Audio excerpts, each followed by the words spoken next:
إن الحمد لله نحمده ونستعينه ونستغفره ونعوذ بالله من شرور أنفسنا وسيئات أعمالنا من يهدي الله فلا مضل له ومن يضلل فلا هادي له وأشهد أن لا إله إلا الله وحده لا شريك له وأشهد أن محمدا عبده ورسوله أما بعد فإن خير الحديث كتاب الله وخير الهدى هدى محمد صلى الله عليه وسلم وشر الأمور محدثاتها وكل محدثة بدعة وكل بدعة ضلالة وكل ضلالة في النار أما بعد أدعوكم ولولا الله أترى الصلاة فنبوى محمد صلى الله عليه وسلم أتما تسواج نريد لك ولتن القرآن الكريم لتن سورة طه أعوذ بالله من الشيطان الرجيم طه ما أنزلنا عليك القرآن لتشقى إلا تذكرة لمن يخشى تنزيلا ممن خلق الأرض والسماوات العلى الرحمن على العرش استوى له ما في السماوات وما في الأرض وما بينهما وما تحت الثرى وإن تجهر بالقول فإنه يعلم السر وأخفى الله لا إله إلا هو له الأسماء الحسنى. Allah subhanahu wa ta'ala bẹ̀rẹ̀ sura yìí pẹ̀lú àwọn àràfí tí ó fi bẹ̀rẹ̀ àwọn sura mi èyí tí àwọn afáàmà pè ní al-huruf al-muqatta'a. Àwọn náà ni àwọn àràfí tó ṣe wípé àwọn àràfí Lárúbáwá ni wọ́n. Àwọn àfáìsì wọ́n sọ oríṣiríṣi lórí ìtumọ̀ àwọn àràfí, ṣùgbọ́n tí ó tẹ̀wọ̀n òun náà ni wípé Ọlọ́hun Ọba subhanahu wa ta'ala ó lo àwọn àràfí láti lè fi challenge àwọn Lárúbáwá wípé al-Qur'an Karim Ọlọ́hun Ọba sọ kalẹ̀ pẹ̀lú èdè yín tí ẹ̀yin náà bá lè múrú ẹ̀wà ẹ pé gbogbo àwọn tó ṣe wípé wọ́n jẹ́ sọ̀rọ̀sọ̀rọ̀ nínú yín, àwọn tí wọ́n jẹ́ kọ̀ǹkan nínú yín, gbogbo yín ẹ kóra yín jọ ẹ múrú nǹkan tí ó dàbí al-Qur'an wa. Ṣùgbọ́n gẹ́gẹ́ bí Ọlọ́hun Ọba subhanahu wa ta'ala bó ṣe sọ fún wa nínú àmọye àyà ike wọn lè múrú rẹ̀ wá, kódà kí alùjànnú àti èèyàn kan parapọ̀ wọn lè múrú al-Qur'an wa. Ọlọ́hun Ọba subhanahu wa ta'ala ó bẹ̀rẹ̀ súra yìí pẹ̀lú àràfí tọ́ tó ṣe pé lára àwọn letters àwọn Lárúbáwá ni, bákan náà pẹ̀lú ha eléyìí náà lára àwọn letters àwọn Lárúbáwá ni. Bó ṣe bẹ̀rẹ̀ Suratul Baqara pẹ̀lú alif àti lam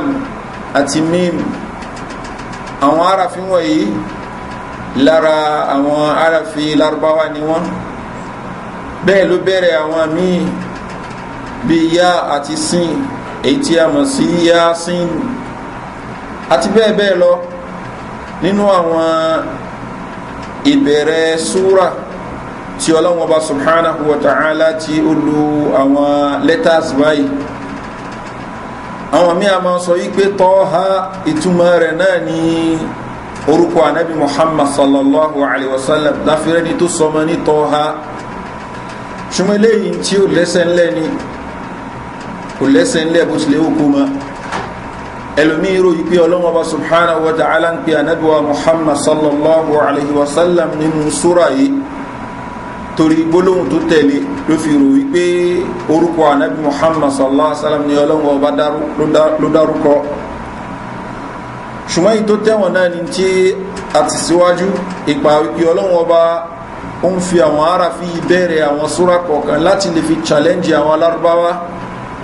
ìpìtẹ̀ bá lè múrú rẹ̀ wá ẹ̀múrú ẹ̀ wá bẹ́ẹ̀ ni tá a bá ń sọ̀rọ̀ ń pa èdè lárúbáwá kò sí èdè tó ṣe wípé ó ríṣì tó ní gbogbo èdè ayé nǹkan ẹyọ kan lárúbáwá lè ní gbólóhùn tí ó tóbi ọgọ́rùn-ún àbí ọgọ́rùn-ún méjì tí ó mọ tún nǹkan ẹyọ kan lápèjúwe wọ́n lè mú kìnìún tàbá ní kí Yorùbá ká mú àwọn gbólóhùn tó lè tú kìnìún wá ìgbàtà bá fi lo bí gbólóhùn oríṣi márùn-ún ẹni tó gbọ́ Yorùbá jù kò ní rí àwọn wordsmith tó lè lò mọ́ ṣùgbọ́n lárúbáwá wọ́n lè lo gbólóhùn tí ò níye tó lé ní ọgọ́rùn láti lè máa fi rìfẹ́ sí ẹranko tí a mọ̀ sí kìnìún wọn a ní asad wọn a ní gadonfar wọn a ní leis àti bẹ́ẹ̀ bẹ́ẹ̀ lọ́nà àwọn orúkọ tó ṣe kí wọ́n máa pè tá bá dárúkọ àwọn nǹkan wọ̀nyí àbí àwọn orúkọ wọ̀nyí kìnìún náà ni wọ́n ṣe ń tọ́ka sí ó depend lórí bí ẹni tó ń sọ àtẹni tó ń gbọ́ bóò ló ṣe gbọ́ lárúbáwá sí ọlọ́wọ́ bá subhanahu wa ta'ala ní gbogbo yín ẹkùnra yín jọ ẹmúrú al-Qur'an wa ní bó ṣe dùn gbọ́ bí àwọn ìtumọ̀ rẹ̀ bó ṣe jẹ́ nǹkan tó ṣe wípé ó rinlẹ̀ tó dẹ̀ jẹ́ nǹkan tó ṣe pé téèyàn bá ń gbọ́ yóò máa níbi tí ó máa rínú ọkàn rẹ̀ àfi ẹni tó ṣe wípé ọlọ́wọ́ bá subhanahu wa ta'ala wò bá rórí lókù àbẹ́ni tí ọlọ́wọ́ bá subhanahu wa ta'ala tó ní ọ̀rọ̀ títí orí ibú ni kọ́lọ́wọ́ bá kó ṣàánú wa ọlọ́wọ́ bá ní ma anzalna alayka al-Qur'ana litashqa ọlọ́wọ́ ní al-Qur'ani ta sọ̀kalẹ̀ fún èyí a sọ̀kalẹ̀ fún rẹ̀ Muhammad sallallahu alayhi wa sallam litashqa nítorí kó lè bá ṣoríbú a sọ al-Qur'ani kalẹ̀ fún ẹ nítorí kó lè bá ṣoríbú bẹ́ẹ̀ ni a sọ kalẹ̀ fún ẹ nítorí kó lè bá darẹ̀ láàmú àwọn kèfèrí Mákkà wọ́n wo wípé al-Qur'ani tí Muhammad sallallahu alayhi wa sallam tó ń kàyí orí ibú ni fún gẹ́wẹ́ jẹ́ pé gbogbo ẹni tó bá jẹ́ kèfèrí abẹ́ni tó ṣe pé Ọlọ́hun Ọba subhanahu wa ta'ala orí kan tó bá mọ́ àbí ó ń gbọ́ tí wọ́n ń ka al-Qur'an Karim tó dẹ̀ ń gbọ́ ìtumọ̀ rẹ̀ tó ń wo wípé Ọlọ́hun Ọba subhanahu wa ta'ala ní ẹ má ṣe léyìí ẹ jìnà sí ẹ má ṣe yìí ẹ má ṣe yìí a ní a láìfù máa le gan torí ẹ̀ẹ́rẹ́ lómi gan nínú ẹni tó pèrè ní mùsùlùmí a ní mọ́sùmọ́tò àwọn bíbí yìí tí ẹ ti wá pọ̀ jù in tó ń sọ pé mọ́sùmọ́tò àwọn bíbí yìí pọ̀ jù yìí tẹ́ ẹ bá ṣe al-Qur'an gbogbo àwọn nǹkan wọ̀nyí ló ń bẹ nú ẹ̀ àfáà tó ń ṣe wá sínú ọmọ àwò rẹ̀ wípé kí ló wọn wá ṣe ṣóhun ó ya mi lù ní àbí kó ń sọ nǹkan míì tó wà nú al-Qur'an kó ń sọ nǹkan míì fún ọ yàtọ̀ sí tó ń bẹ nú al-Qur'an àfáà tó ṣe yí pé òun náà bá kó sí páńpẹ́ wọn yóò mọ̀ sọ tí àwọn èèyàn fẹ́ gbọ́ ṣùgbọ́n ní tí Ọlọ́hun Ọba subhanahu wa ta'ala bá mú dúró in tí Ọlọ́hun Ọba fẹ́ kó sọ náà ni ó sọ nature ọmọ ènìyàn òun ni pé a máa ń fẹ́ kí àwọn èèyàn kí wọ́n listen sí wa nature ọmọ ènìyàn ni pé a máa ń fẹ́ kí àwọn èèyàn kí wọ́n gbanta bá ń sọ ó wá kó ọ̀nà wo làwọn èèyàn listen sí wa làwọn èèyàn gbanta ń sọ ẹlòmíà wo wípé kó n compromise tó ń gbé dání ní òdodo Ọlọ́hun Ọba sọ fún Ànábì wa Muhammad sallallahu alayhi wa sallam Ọlọ́hun ní walawla an sabbatnaka laqad kitta tarkan ilayhim shay'an qalila ọlọ́ni tí ó bá ń ṣe pé amú ẹdú dáadáa ni ó fẹ́ fi sọ́dọ̀ wọn tán ìjọ́mọ̀ ènìyàn ni ó fẹ́ gbé anábọ̀wá muhammad sallallahu alayhi wa sallam ọlọ́wọ́ bá fi ń sọ fún wípé wàláwùlá an thabbatnaka tí ó bá ń ṣe pé àwọn ọlọ́wọ́ bá a fi ẹsẹ̀ rin lẹ́ni laqad kitta tarkan ilayhim shay'an qalila idhan la adhaqnaka dhi'fa al-hayati wa dhi'fa al-mamat ọlọ́run ní tí ó bá ń ṣe wípé amú ẹdúró ni ó fẹ́ fi sọ́dọ̀ wọn tán àwọn ọlọ́run ọba àbá fún ẹ ní ìlọ́po ikú àti ìlọ́po ìṣẹ̀mí lórí wípé ó fi sọ́dọ̀ wọn ṣùgbọ́n àwọn ọlọ́run ọba àfi ẹsẹ̀ rinlẹ̀ lórí òdodo yìí òun ló fà á tó fi dúró déédéé tó fi sọ́dọ̀ wọn bẹ́ẹ̀ náà lẹni tí ó tó ànábì muhammad sallallahu alaihi wa sallam ní àfáà tó ń ṣe wá sí òun náà yóò fẹ́ kí àwọn èèyàn gba nǹkan tó ń sọ bẹ́ẹ̀ ni ó fẹ́ kí àwọn èèyàn mọ̀nà àbótí ẹ̀ fẹ́ kí àwọn èèyàn kan gbà òun náà máa fẹ́ máa sọ nǹkan tí wọ́n fẹ́ gbọ́ òun náà lè máa wo pé ọ̀nà wo lòun lè fi mú tóun ó dá mi lù nǹkan yìí sọ́dọ̀ àwọn èèyàn ó lè juwọ́lẹ̀ fóun eléyìí lọ́lọ́run fi sọ fún anábọ̀wá muhammad sallallahu alayhi wa sallam ọlọ́run ọba ní fastaqim kama umirta wa man taba ma'ak ọlọ́run rí ànábì dúó déédéé kama umirta gẹ́gẹ́ bá ṣe ń pẹ́ láṣẹ báwo ọlọ́run ọba ṣe pẹ́ láṣẹ nínú al-Qur'ani dúó tì í bẹ́ẹ̀ wa man taba ma'ak àti gbogbo ẹni tí ó bá gba ìsìláàmù pẹ̀lú rẹ̀ muhammad sallallahu alaihi wa sallam fastaqim kama umirta wa man taba ma'ak wala tatghaw ọlọ́ni ẹ má kọjá àlà innahu bima ta'maluna basir ọlọ́wọ́ bá ní gbogbo tẹ́ ń ṣe wọn ọlọ́wọ́ bá ń rí wala tarkanu ila alladhina zalamu ẹ má wàá fi sí ọ̀dọ̀ àwọn tó ṣe pé wọ́n ṣe àbòsí àwọn tó ń hùwà àbàjẹ́ àwọn tí wọ́n ń jẹjẹkújẹ àwọn tó ṣe pé ń ṣẹbọ pẹ̀lú ọlọ́ni ẹ má fi sọ́dọ̀ wọn fatamassakumun nar tẹ́ bá ṣe ìyá náà ní ó jẹ́ títí yín wama lakum min dunillahi min awliya kò wá sẹ́ni tó ṣe wípé yóò gbà yín lẹ̀ níbi ìyá ọlọ́run ọba thumma la tunsarun eléyìí ló ń sọ fún wa nípa wípé èèyàn gbọ́dọ̀ dúró déédéé regardless of in tí àwọn èèyàn fẹ́ ká ṣe ọ̀pọ̀lọpọ̀ àwọn èèyàn yóò fẹ́ kẹ́ ẹ máa sọ ní tó bá wọn mu wọ́n fẹ́ máa gbọ́ lẹ́nu yín nǹkan tó ṣe wípé yóò máa justify àwọn nǹkan tí wọ́n ń ṣe ṣùgbọ́n ẹni tó bá máa tó ń ṣe nínú àfáà tó ń ṣe wáàsí fún àwọn èèyàn ni àbí mùsùlùmí tí ó ń ṣe àfáà gan yóò dúró déédé torí pé gbogbo àwọn èèyàn tí wọ́n fẹ́ kó máa sọ tí àwọn fẹ́ gbọ́ àbá fẹ́ kó máa ṣe tí àwọn náà ń ṣe wọ́n nínú ẹ̀lọ́wọ́ kan tán lè ṣe fúngbà tí Ọlọ́run bá dé lọ́lọ́run fi sọ fún anábọ̀wá Muhammad sallallahu alayhi wa sallam ọlọ́ni thumma ja'alnaka ala shari'atin min al-amri fattabi'ha wa la tattabi' ahwa alladhina la ya'lamun ọlọ́ni àwọn Ọlọ́run Ọba subhanahu wa ta'ala àti gbé ẹ lórí ṣẹ̀ríà kan òun náà ni ọ̀nà tóótọ́ shari'atin min al-amri fattabi'ha ọlọ́ni ọ̀nà ẹni ó máa tẹ̀lé wa la tattabi' ahwa alladhina la ya'lamun ìfẹ́ inú àwọn èèyàn tí wọ́n mọ̀ ọlọ́ni má tẹ̀lé wọn má tẹ̀lé ìfẹ́ inú àwọn tí wọ́n mọ̀ innahum lan yughnu 'anka minallahi shay'a tó bá lọ tẹ̀lé ìfẹ́ inú wọn wọn lè dáàbò bò ẹ́ níbi ìyà Ọlọ́run Ọba wọn nílò lọ́wọ́ kan tán lè ṣe fún ẹ wọ́n lè láwọn yọ́nú sí ẹ láyé wọ́n lè láwọn nífẹ̀ẹ́ àwọn tí ẹ lẹ́kì àfáà yẹn àwọn lẹ́kì mùsùlùmí yẹn innahum lan yughnu 'anka minallahi shay'an wọn nílò lọ́wọ́ kan tán lè ṣe fún ẹ wa inna adh-dhalimina ba'duhum awliya'u ba'din Ọlọ́run ní àwọn alábòsí àwọn náà máa ń ṣọ̀rẹ́ alábòsí ẹgbẹ́ wọn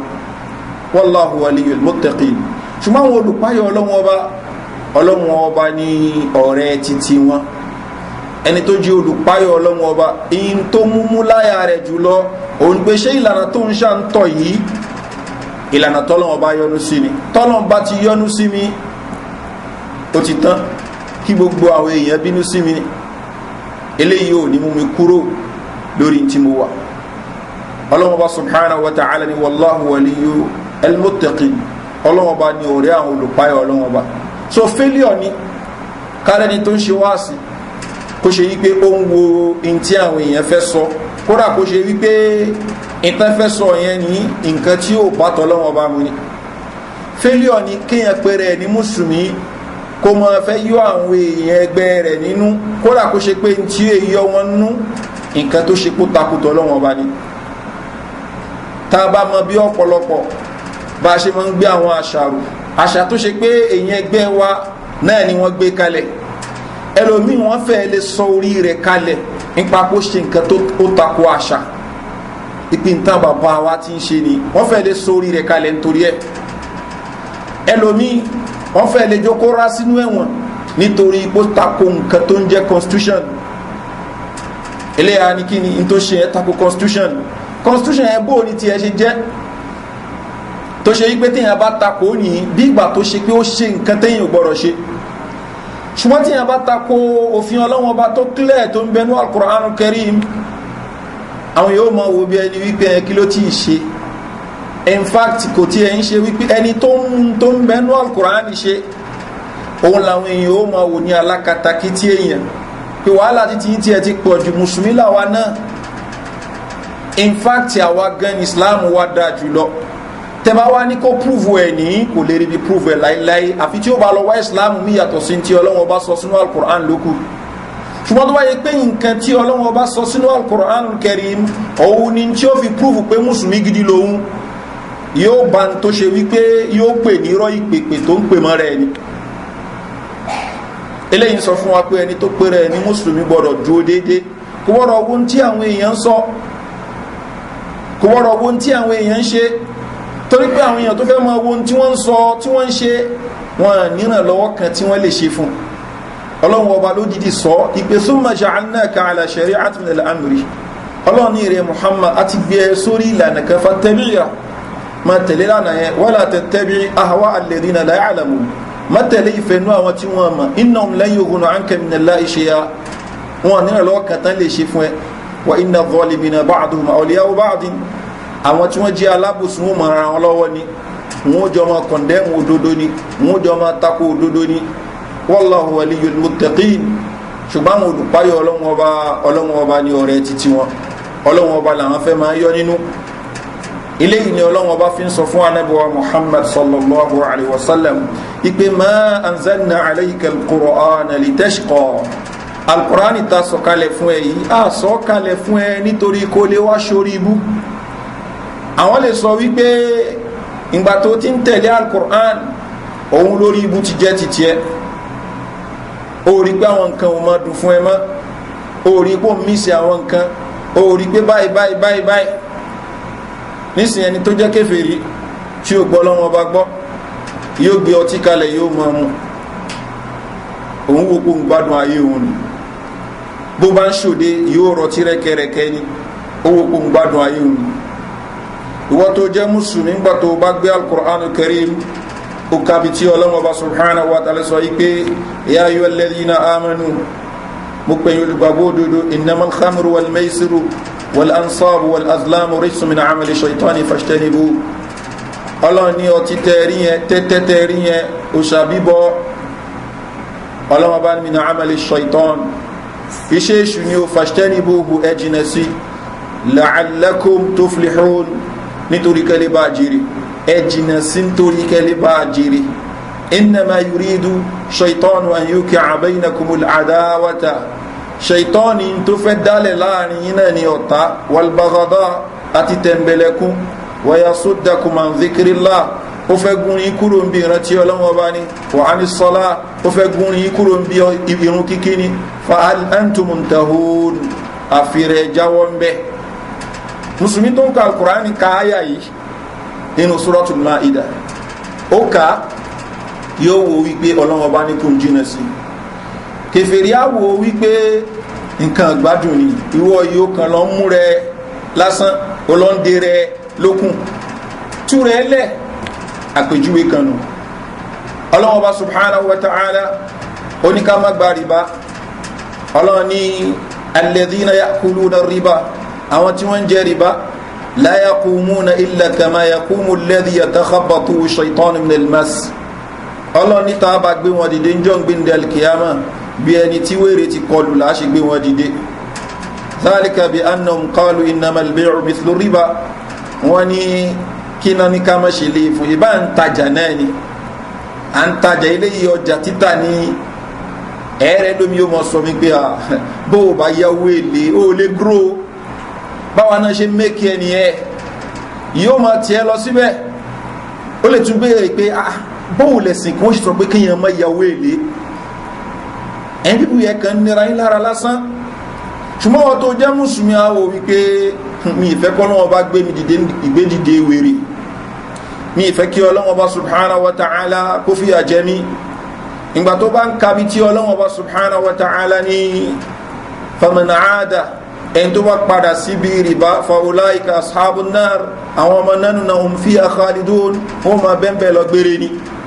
eléyìí kò kí ń ṣe wípé à ń kó ti hadithi àbá ń kó ti ọ̀rọ̀ àfá kan o ayé al-Qur'ani tí wọ́n náà ń gbé in fact tó mọ́ ń tan rẹ̀ ń gbà mí tó ní káwọn àfá kan máa kà fún ilé ayé al-Qur'ani ń rí là ń kà fúnra wá ń sìn wọ́n ló fi jẹ́ pé ọ̀pọ̀lọpọ̀ nǹkan tí àwọn èèyàn máa ń rí yàn ní alákatakítí ẹ̀sìn fún àwọn nǹkan tó ń bẹnu al-Qur'ani gẹ́gẹ́ ní ọ̀pọ̀lọpọ̀ nǹkan tó ṣe pé wọ́n rí àwọn èèyàn lálákatakítí fún àbí obìnrin mùsùlùmí tó ṣe wípé ọlọ́wọ́n bá sọ fún ọlọ́wọ́n bá ní ayọ̀ nàbí yù èrè ànábí kulli azwajik sọ fún àwọn ìyàwó rẹ̀ wa banatik àtàwọn ọmọ rẹ̀ wa nisa'il mu'minin àtàwọn obìnrin mùsùlùmí tó kù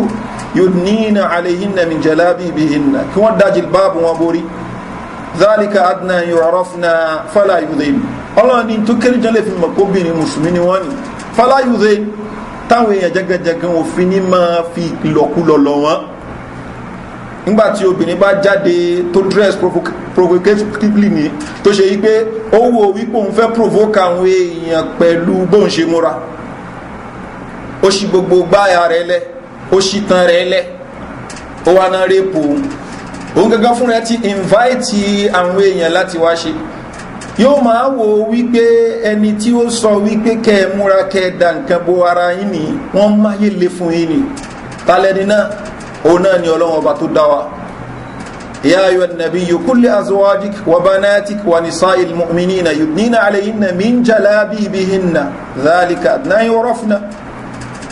Ọlọ́hun ní tó kéré jọ lè fi mọ̀ pé mùsùlùmí ni wọ́n ni ṣùgbọ́n èèyàn kan wo òun náà ó pè rẹ̀ mùsùlùmí pé no èmi ò mẹ́sìn lédè lẹ́bùn yẹn o èyí tó wá ń ṣe yẹn bó ló ti rí yẹn ṣọ́lọ́wọ́ ọba ló sọ yẹn kalẹ̀ fún ẹni àbò lánàbí míì tó ṣe yí pé ó mú nǹkan mi wá fún ẹ púpọ̀ màṣẹ àbó ń ṣèfẹ́ inú rẹ̀ èmi ò fẹ́ mẹ́sìn lé ní ẹni tí ó kì í ṣe mùsùlùmí náà ó dá sí pé ní àwọn nǹkan yẹn ó ti lé jù wọn láfi sọ fún wa pé àfáà tí ó bá nìkan ṣe ń gbà mí òun náà fọ́ọ̀lù fún wọn ni àfi ìsílẹ̀ àkóṣe yí pé kó mú Al-Qur'ani kó mú kó gbé sẹ́gbẹ́ kan kó mọ́ sọ ọmọ àbí kó sọ tó ń bẹnu Al-Qur'ani kó sọ nǹkan tí ò ní tẹ́ àwọn kan lọ́rùn bó ṣe wá rí ni ọtí múmu tẹ́tẹ́ títa olè jíjà gbogbo àwọn nǹkan wọ̀nyí ni Qur'ani address kama àti sọ àwọn nǹkan tí Ànábì wa Muhammad sallallahu alaihi wasallam tó sọ ní àlàyé wọn ló jẹ́ pé ẹni tó ń lo Islam bó ṣe yẹ kó lò kò ní dí ọ́fíìsì kan kó máa jalè gọ́ọ̀sọ́ mọ̀ pé tóun bá fi lè mú kọ́bọ̀ lékún tó yẹ kó ń gbá òun ó ṣe ṣírò ẹwájú Ọlọ́run Ọba subhanahu wa ta'ala ṣùgbọ́n lónìí èyàn ó gba bribe yóò béèrè fún bribe bí wọ́n bá fún bribe kò ní ṣe nǹkan tó yẹ kó ṣe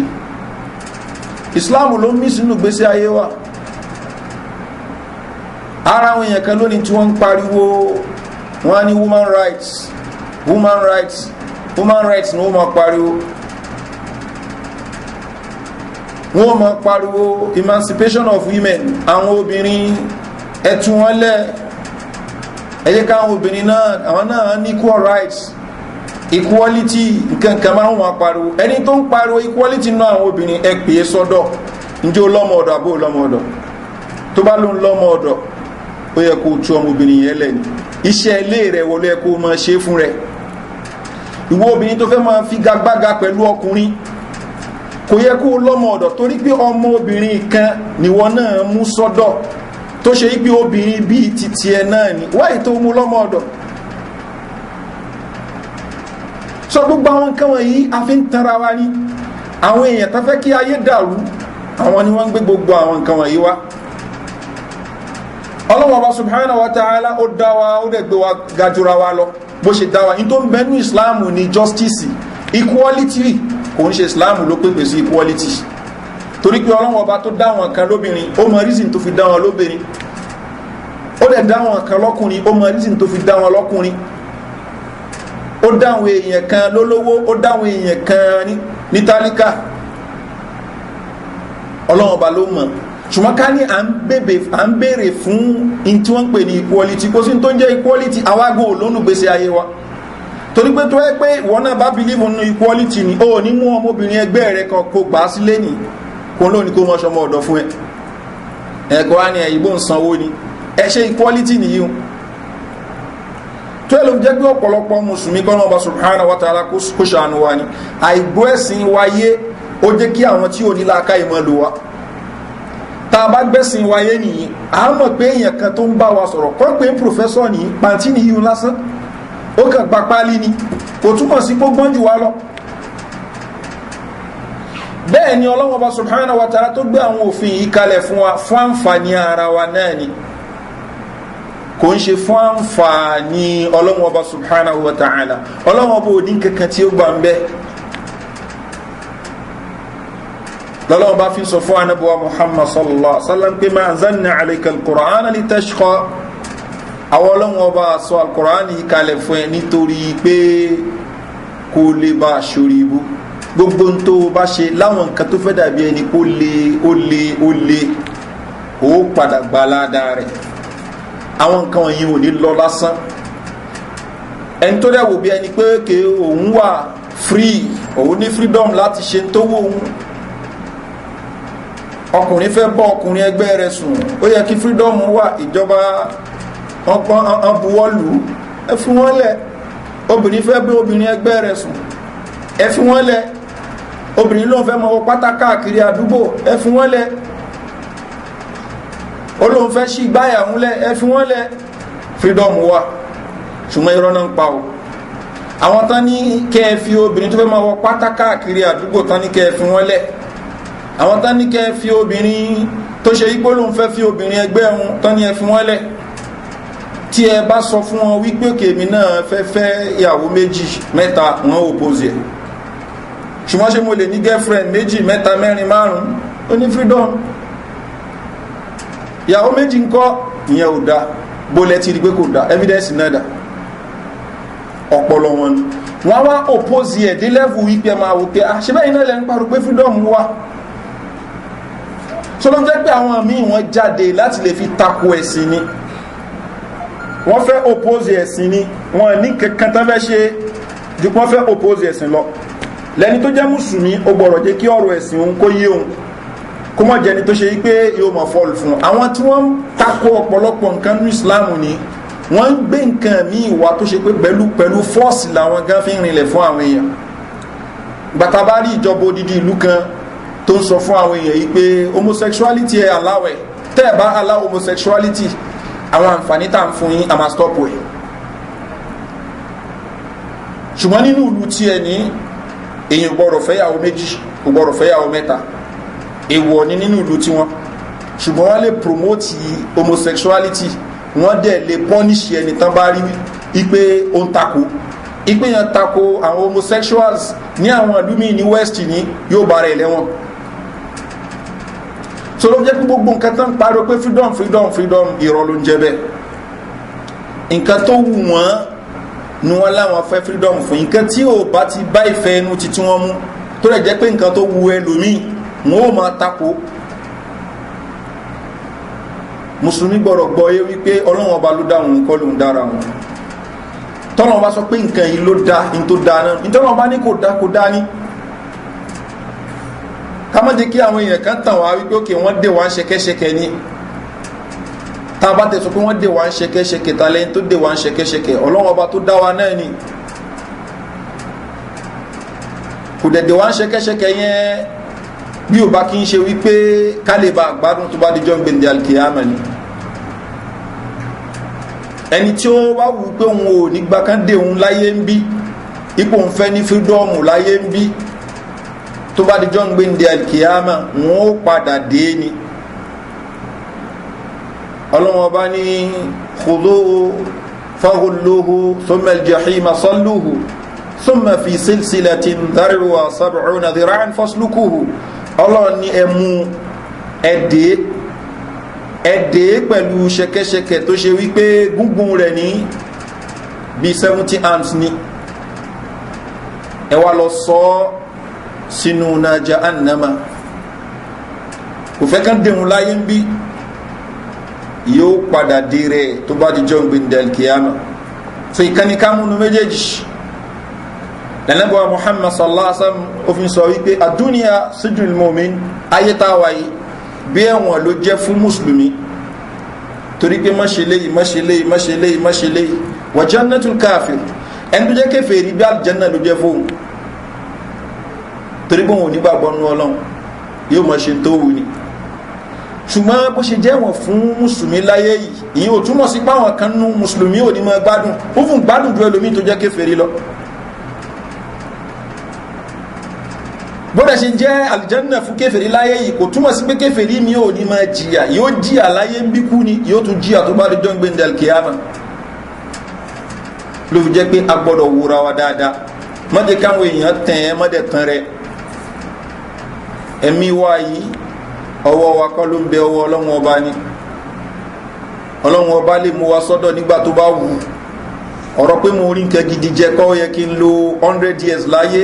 àmẹ́ni tó rí nǹkan gidi jẹ jù ẹ́ lọ tí ò lo 20 years láyé ọ̀rọ̀ wípé mi dẹ̀ rí nǹkan gidi jẹ òní ó fatima tètè kú àmọ́ ewèrè tó ń rí káàkiri tó yẹ pé tó bá rí lélẹ̀ ló jẹ tó ṣe pé mi rí ó dẹ́gùn a gbọ́dọ̀ tanra wa a dẹ̀ gbọ́dọ̀ jẹ́ kí àwọn èèyàn tàn wá ọlọ́wọ́n bá subhanahu wa ta'ala jẹ́ ká mọ̀ wípé ayé yìí ìtànjẹ ni ṣùgbọ́n kí la fẹ́ lónìí gbogbo eléyìí tàn sọ fún wa onípe ọlọ́wọ́n bá ń sọ fún anábọ̀wá muhammad sallallahu alaihi wasallam pé ma zanna alayka alquran litashqa alquran tó ń bẹ lọ́wọ́ ẹ̀yí pẹ̀lú àwọn òfin tó ń bẹ nínú ẹ̀ á gbé fẹ́ nítorí pa afẹ́ kó ṣorí ibú á gbé fún ẹ̀ nítorí pa afẹ́ kó ṣorí ibú tó bá dúró tì í láyé ń bí nǹkan tó fẹ́ ṣe bí ẹni lé ní ṣùgbọ́n ìgbádùn ni fún ẹ ìgbádùn ni fún ẹ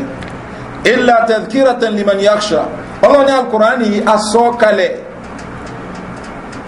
asọ́kalẹ̀ tadhkiratan kó máa jẹ́ ìrántí liman yakhsha fún ẹni tí ó páyọ̀ ọlọ́run ọba kọ́nà ọba kó kàwàkúnná olùpáyà rẹ̀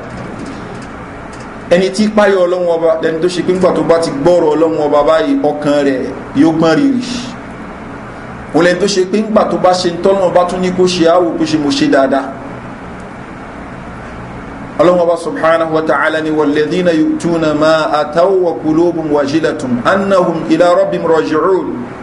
ọlọ́run ni àwọn tó ṣe pé àwọn nǹkan tí wọ́n ń fún àwọn èèyàn bóyá zaka owó rẹ̀ ló ń yọ bóyá ó ń kírun ni bóyá ó ń gbààwẹ̀ ni ó ń ṣiṣẹ́ ájì ni àwọn nǹkan tó ń ṣe níṣẹ́ olóore walladhina yu'tuna ma ataw wa qulubuhum wajilatun ọkàn wọn tún gbọ́n rìrì annahum ila rabbihim raji'un ipa wọn padà sọ́dọ̀ ọlọ́run ọba wọn ọlọ́run ọba subhanahu wa ta'ala ulaika yusari'una fil khairat àwọn èèyàn tí mo ń sọ yìí ẹ̀ẹ́rì wọn tí wọ́n mọ̀ ṣalápá ń tètè níbi iṣẹ́ olóore kámá tí gbọ́ṣẹ́ olóore kan ní jásítọ́ lọ́wọ́ bá kan bẹ ẹ̀ẹ́rì wọn tí wọ́n ti ṣalápá ń tètè lọ síbẹ̀ iṣẹ́ olóore kan lé lẹ́yìn wọ́n ti ṣalápá ń tètè lọ síbẹ̀ ulaika yusari'una fil khairat wa hum laha sabiqun ẹ̀ẹ́rì wọn tí wọ́n mọ̀ gbọ́wájú ń bẹ̀ ni eléyìí ni àwọn sahaba ridwanullahi alayhim wọ́n fi lo ìgbésí ayé wọn pẹ̀lú anábíwá muhammad sallallahu alaihi wasallam kama ti rí kọ́ọ̀sì ẹ̀sìn kan báyìí ni ẹ̀rí wọn tí wọ́n ti gbárùkù tí wọ́n ti ṣọlápá ń tètè ń bẹ́ ṣùgbọ́n lónìí amáyé mùsùlùmí tó ṣe wípé ẹlòmí àti ná owó rẹ̀ sójú ọ̀nà Ọlọ́run bá ó ní lára ó lè tó rẹni tí ó máa náwó sójú ọ̀nà Ọlọ́run bá yóò tún máa discourage ẹ̀ pé owó tó náà ó ti pọ̀ ju òun ò ná kò tún jẹ́ káwọn èèyàn ná olùgbàgbọ́ òdodo olùpáyọ̀ Ọlọ́run ọba òun lẹni tó ṣe wípé in tó ń ṣe yóò máa ṣe tí ọkàn rẹ̀ ó tún máa gbọ̀n rírì ipe ṣó ń ṣe bó ṣe yẹ kó ń ṣe ìgbà tí àyà yìí sọ̀kalẹ̀ ìyàwó Aisha radiyallahu anha ó bèèrè lọ́wọ́ Ànábì sallallahu alaihi wasallam pé àyà yìí ṣe àwọn tó ṣe pé wọ́n máa ń kírun ṣùgbọ́n máa ń jalè wọ́n máa ń ṣe eléyìí wọ́n máa ń ṣe nǹkan tí ó dáa mí ni Ànábì sallallahu alaihi wasallam nínú àwọn tó ń bá wíkọ̀ ọ̀hún àwọn tó ṣe pé wọ́n ń kírun wọ́n ń gbàwẹ̀ bẹ́ẹ̀ ni wọ́n ń yọ zaka owó wọn ṣùgbọ́n wọ́n ń bẹ̀rù pé ṣọ́lọ́wọ́ àgbà lọ́wọ́ àwọn báyìí ṣáwọn ṣe dáadáa ìbẹ̀rẹ̀ ti rẹ́ lómi tó ṣe pé kò tí ì ṣe kankan ó tún máa fọwọ́ sọ́yà fún rẹ̀ ojú tó bá ráwọn ò ní wọ̀nà báyìí ló wọ́n á ṣe eléyìí ò kí ń ṣe ìròyìn olùpáyọ̀ ọlọ́wọ́n ọba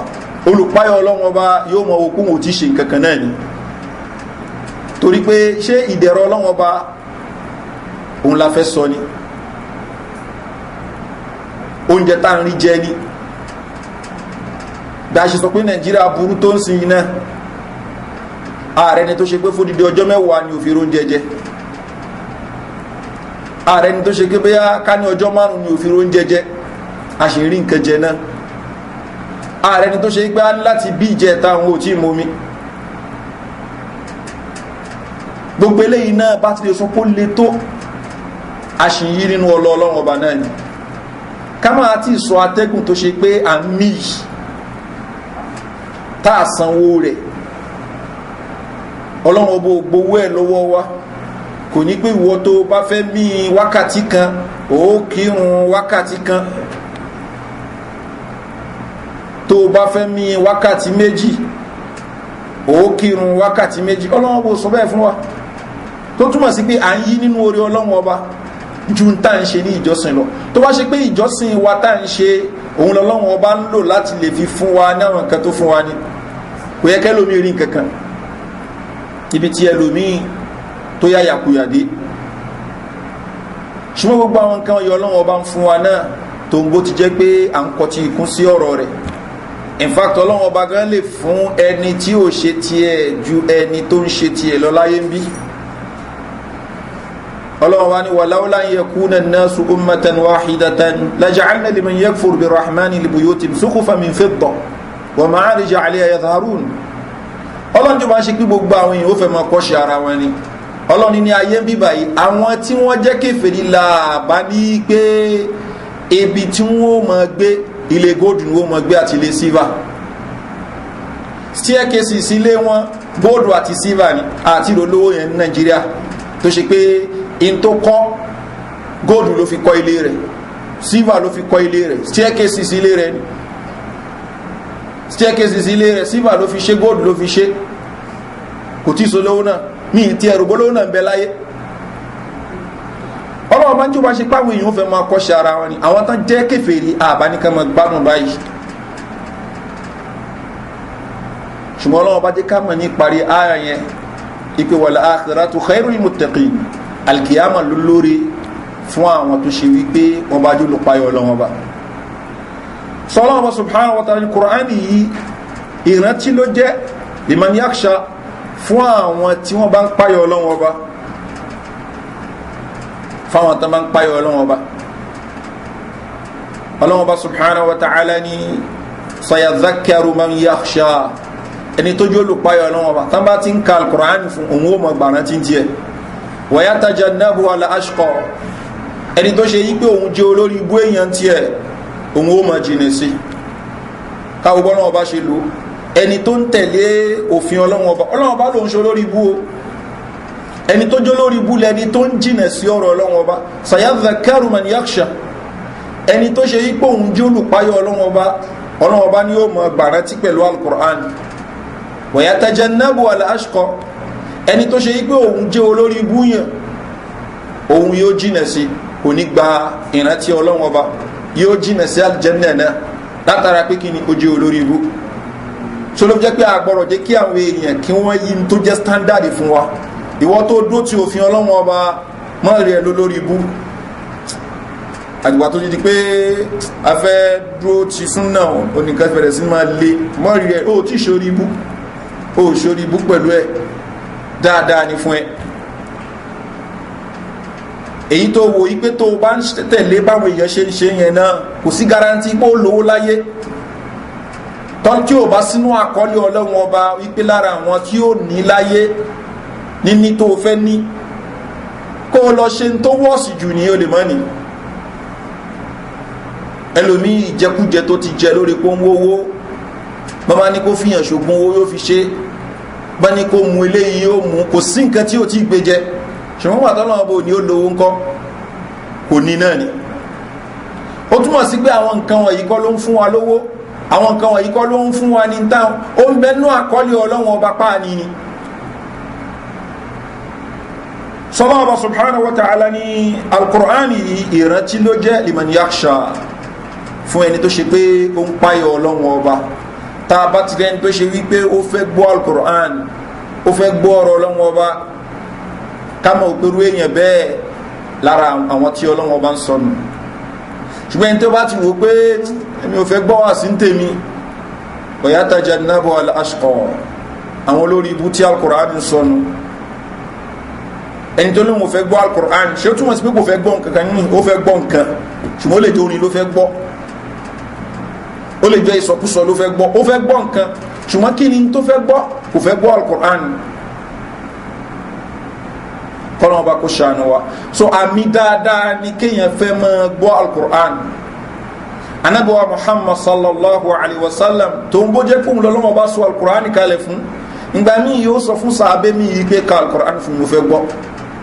sàábé lọ́wọ́ abẹ́rẹ́ pé kayfa aqra'u alayka wa alayka unzil kí n tún ká fún yín ẹ̀yin ni wọ́n mọ̀ sọ alkùránì kalẹ̀ fún anábì sallallahu alaihi wasallam pé mo fẹ́ gbọ́ lọ́tẹ̀rọ ẹlòmí tẹ̀gbẹ́ sàábé lè mọ ká lọ báyìí gẹ́gẹ́ bí kálára àwọn sàábé ṣe sọ ó nígbà tó ń ká lọ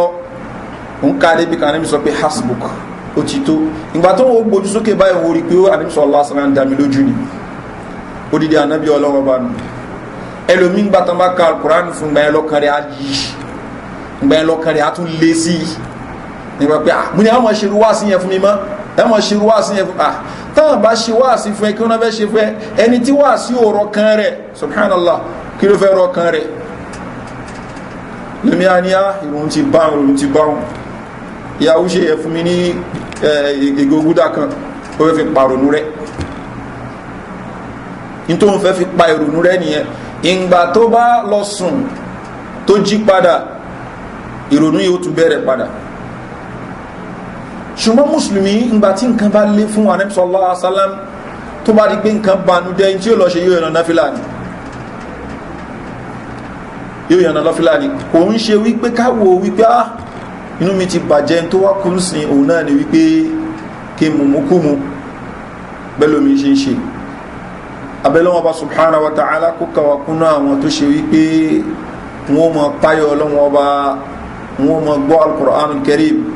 àwọn tí ó máa tẹ̀lé àṣẹ ọlọ́wọ́n bá tó máa tẹ̀lé àṣẹ al-Qur'an al-Karim tó máa tẹ̀lé ìlànà Ànábì wa Muhammad sallallahu alaihi wasallam abẹ́lẹ́wọ̀n bá subhanahu wa ta'ala kó má ṣe wá ní olórí ibú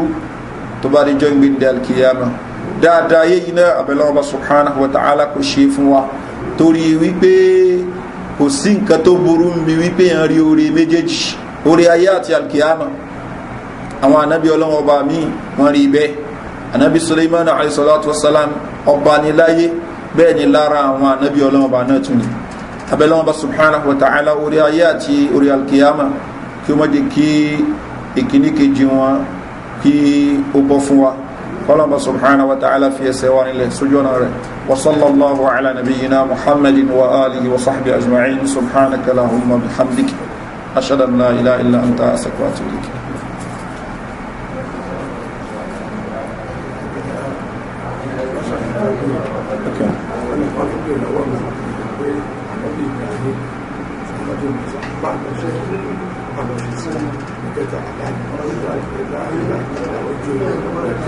pípé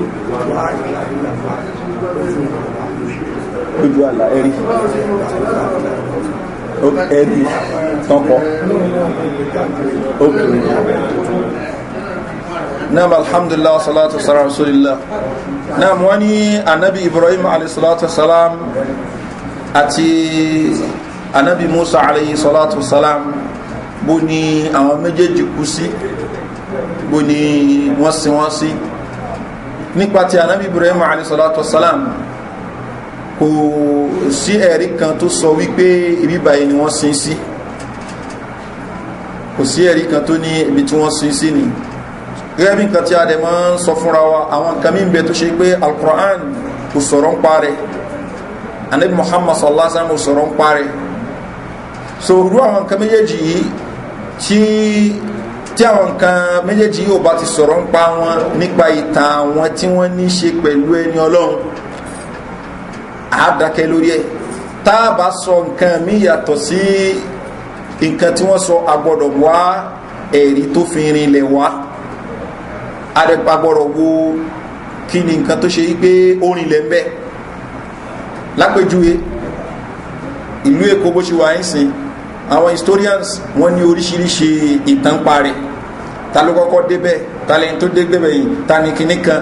àmọ́ ara wọn versions oríṣiríṣi náà mi ṣẹlẹ̀ bọ̀tẹ̀wó ló correct ń bẹ̀ eléyìí mú tiẹ̀ wá eléyìí mú tiẹ̀ wá professor ilé kọ̀wé lórí ẹ̀ kẹ́lẹ́ iná tún kọ̀wé lórí ẹ̀ Ìlọrin bó ló ṣe jẹ́ ibi táwọn èèyàn ń gbé ta ló kọ́kọ́ débẹ̀ bó ní kinní kan so àwọn nǹkan tí ò bá ti jẹ́ pé Ọlọ́run ọba tó dá wa ló sọ categorically pé bó ṣe rí nìyí àwọn nǹkan yòókù yẹn ó wà subjected sí interpretation àti analysis àwọn èèyàn so anabi Ibrahim alayhisalatu wasalam kò sí clear text pé ibi báyìí ló kú síbi tán sí ni anabi Musa alayhisalatu wasalam anabi wa Muhammad sallallahu alaihi wasallam ká mọ̀ wípé ibi tí ó kú sí òun náà ni ibi ìlú Egypt ni ó kú sí débi pé ibi tí wọ́n tán sí sí Ànábì sallallahu alaihi wasallam pé tí ó bá ń ṣe pé kí ni òun ò bá fi ààyè ibi tí wọ́n sí sí òun bá fi àwọn sahaba radwanullahi alaihim so ipe kánípò ń wà níbẹ̀ ni òun bá fi hàn pé báyìí so ibi tí wọ́n sí Ànábì Musa alaihi salatu wasalam sí láàrin ìlú Egypt sí ìlú tí wọ́n pè ní Sham ní ìgbà yẹn òun ni títí ẹ̀ ṣùgbọ́n Ànábì sallallahu alaihi wasallam sọ pé òun ò bá fi bẹ̀ àwọn so ó sọ̀rọ̀ nípa yẹn but Ànábì Ibrahim alayhi salatu wasalam níbo ni ayé al-Qur'an ò sọ bẹ́ẹ̀ ni Ànábì sallallahu alaihi wasallam ò sọ náà mẹ́ lórí náà kí ẹni tí ó lálàá tó rí la ilaha illallah àbí tó sọ la ilaha illallah lójú oorun eléyìí àmì dáadáa ni so àmì dáadáa ni péyàn ṣe àdíkìrí lójú oorun ni so ó bẹ́tà ju ẹni tó ṣe wípé ó ń kọ ìkọkúkọ àbó ń sọ ìsọkúsọ lójú oorun lọ so tí yẹn máa ń sọ la ilaha illallah àbó ń sọ orúkọ Ọlọ́run ọba mi àbí ìrántí Ọlọ́run ọba mi lójú oorun eléyìí àmì dáadáa ni kíyàn dún ní mọ́ iṣẹ́ dáadáa kó dẹ̀ jìnnà sí nǹkan aburú nítorí kí èèyàn lè bá mẹ́ntínì dáadáa torí pé ẹlòmíì tó bá rí pé òun rí nǹkan dáadáa lójú oorun àbó ń sọ àzíkiri dáadáa lójú oorun lápèjúwe èyí tí increase ní dáadáa yóò tún mọ́ ṣe kí ni yóò mọ́ ju ni yóò máa wò pé ọ̀wọ́n ti débẹ̀ eléyìí ní àwọn onísúnfí mímọ́ ń pè ní usul alóhun ti wà sọ́lá so wọ́n ti débi pé kí àwọn ọmọ sin lọ́hun mọ́ so ẹ fi rí pé kò ní máa kírun ní mọ́ṣáláṣí mọ́ yóò ní tó ń bá ń kírun mọ́ṣáláṣí gbà tó ṣe pé òun múra òun wálẹ̀ ni so yóò mọ dárun tí ẹ kí so usulu ni àbí kó tiẹ̀ má kírun mọ́ rárá ṣùgbọ́n tí yẹn bá rí nǹkan kan tó jẹ́ nǹkan tí ó dáa lójú oorun bí i iṣẹ́ dáadáa kan lórí kó ń ṣe irú èèyàn bẹ́ẹ̀ trial látọ̀dọ̀ Ọlọ́run ọba tó bá lọ nà gẹ̀rẹ̀ ó lè já so in tó ń sọ fún ni wípé kó increase iṣẹ́ dáadáa so that a lè maintain ipò yẹn níwájú Ọlọ́run ọba subhanahu wa ta'ala so abẹ́lẹ́ ọba subhanahu wa ta'ala kí ó ṣàánú náà.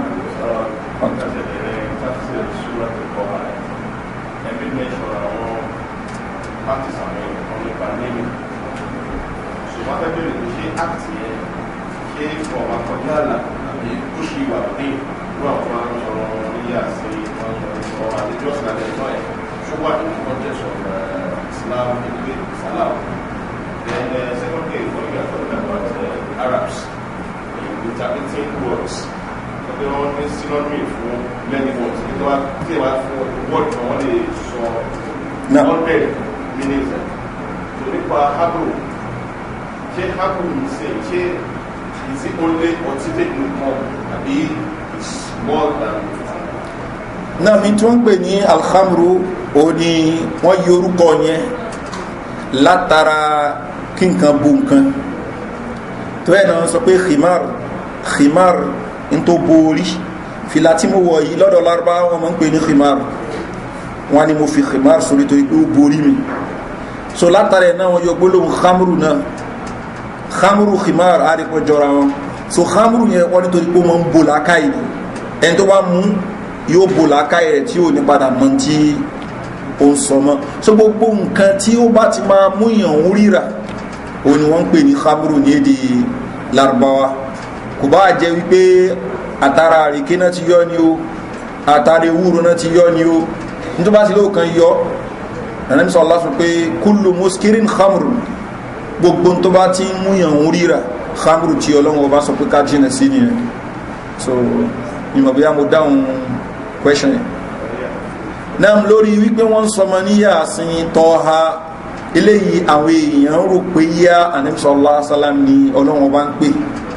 gbàtà eléyìí sì pé Tọ́ha ma anzalna alayka al-Qur'ana ma anzalna alayka al-Qur'ana litashqa sọ al-Qur'ani kalẹ̀ fún ẹ nítorí kó lè bá wá sórí ibú sọ Ọlọ́run ní bẹ̀rẹ̀ pẹ̀lú pé Tọ́ha ṣé kò fẹ́ dàbí ẹni wípé Ọlọ́run ọba ń pè Ànábì ní Tọ́ha ibi tí wọ́n ti farú irú nǹkan bẹ́ẹ̀ nìyẹn Yasin so ẹlòmínà ó mẹ́pẹ́ bí tán ti fà á yẹn ṣùgbọ́n ká sọmọ ní Yasin ká sọmọ ní Tọ́ha eléyìí kò sí ìpìlẹ̀ fún kò sí sàábí tó ń jẹ́ Tọ́ha bẹ́ẹ̀ ni kò sí tó ń jẹ́ Yasin Ànábì sallallahu alaihi wasallam sọ fún wa pé orúkọ òun jẹ́ Tọ́ha nínú àwọn orúkọ tí ó ká olórúkọ òun jẹ́ Yasin nínú àwọn orúkọ tí ó ká so ṣùgbọ́n àwọn èèyàn míì kan gbọ́ yé lọ síbẹ̀ ṣùgbọ́n gbọ́ yé ò correct wallahu a'lam. سبحانك اللهم وبحمدك أشهد أن لا إله إلا أنت أستغفرك وأتوب إليك